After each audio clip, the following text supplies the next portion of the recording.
Olá, meu nome é Queiroz, sou fundador do Instituto Zarael e hoje nós vamos falar sobre um dos conflitos mais longos, complexos, simbólicos da história humana. O conflito entre Israel e Palestina. Um conflito que mistura política, religião, território, poder, medo e, acima de tudo, a eterna dificuldade do ser humano viver em paz. É importante dizer desde o início, o que você vai ver aqui é um resumo, tá bom?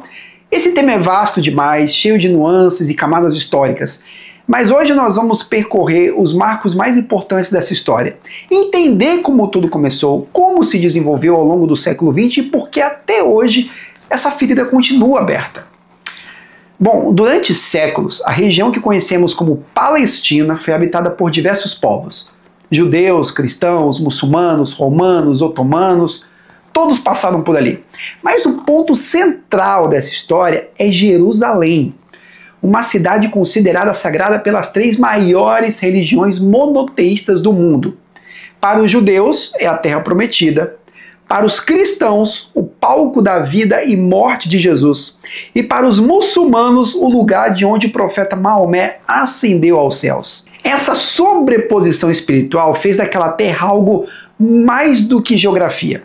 Ela se tornou símbolo, memória e promessa, mas também, tragicamente, um campo de disputa permanente.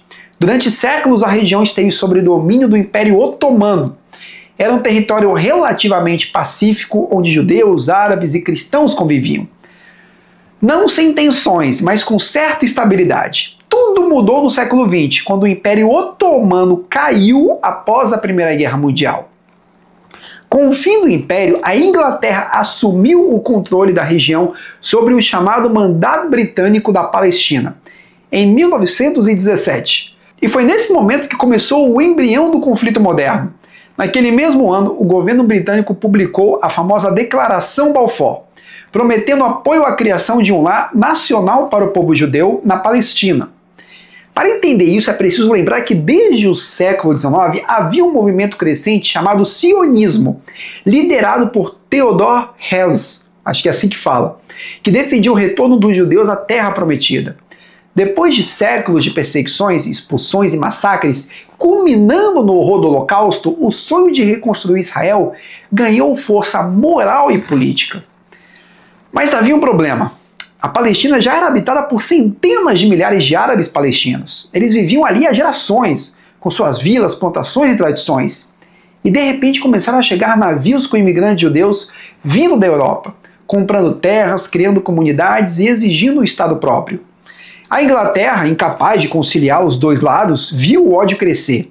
De um lado, judeus armados em grupos como o Haganah e o Irgun, do outro, árabes revoltados com a perda de suas terras. Entre 20 e 47, a violência aumentou exponencialmente. Ataques, retaliações e massacres. Era uma terra em ebulição. Até que, em 47, a Organização das Nações Unidas propôs uma solução. Dividir a Palestina em dois estados, um judeu e um árabe, e deixar Jerusalém sob controle internacional. Os judeus aceitaram, os árabes rejeitaram. Em 14 de maio de 48, nasceu oficialmente o Estado de Israel, com apoio imediato dos Estados Unidos e das potências ocidentais. No dia seguinte, uma coalizão de exércitos árabes, Egito, Síria, Jordânia, Líbano e Iraque, invadiu o novo país. Começava a Primeira Guerra Árabe-Israelense. Israel, contra todas as expectativas, venceu. Expandiu suas fronteiras além do que a ONU havia proposto. E centenas de milhares de palestinos fugiram ou foram expulsos de suas casas. Um êxodo conhecido como Nakba, a catástrofe.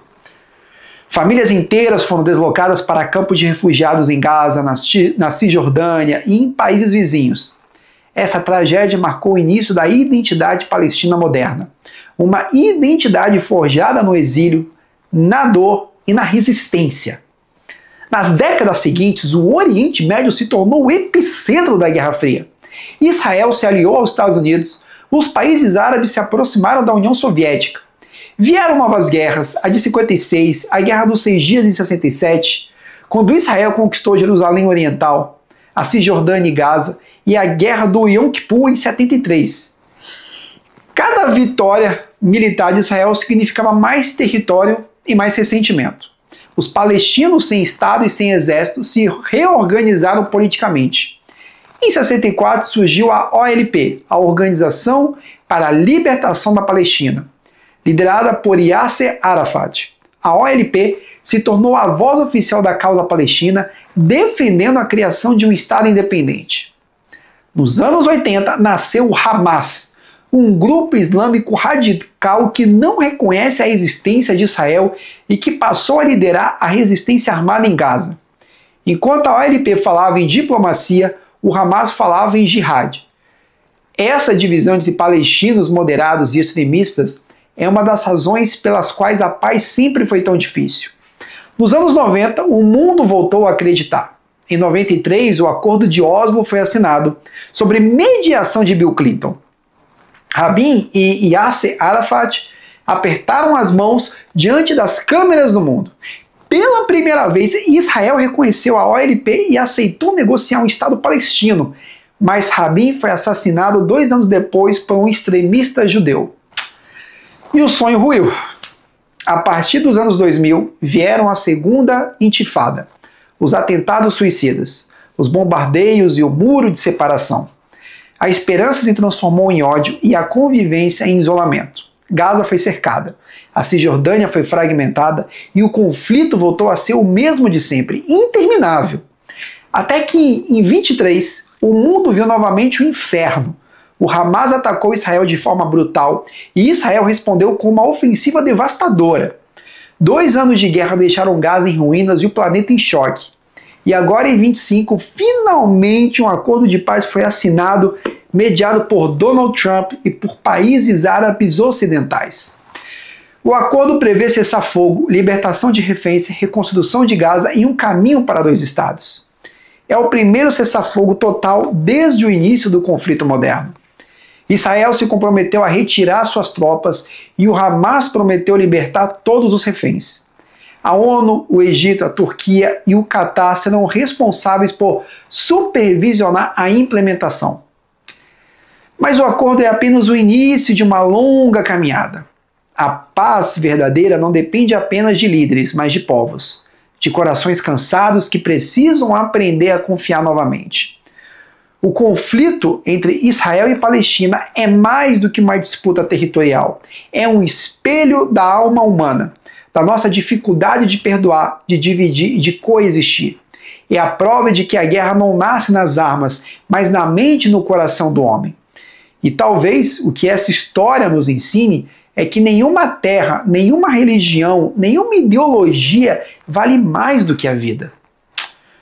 Bom, se você chegou até aqui é porque busca entender o mundo e não apenas tomar partido. Então compartilhe esse vídeo, deixe seu comentário e se inscreva aqui no canal do Instituto. Porque compreender o passado é o primeiro passo para transformar o futuro.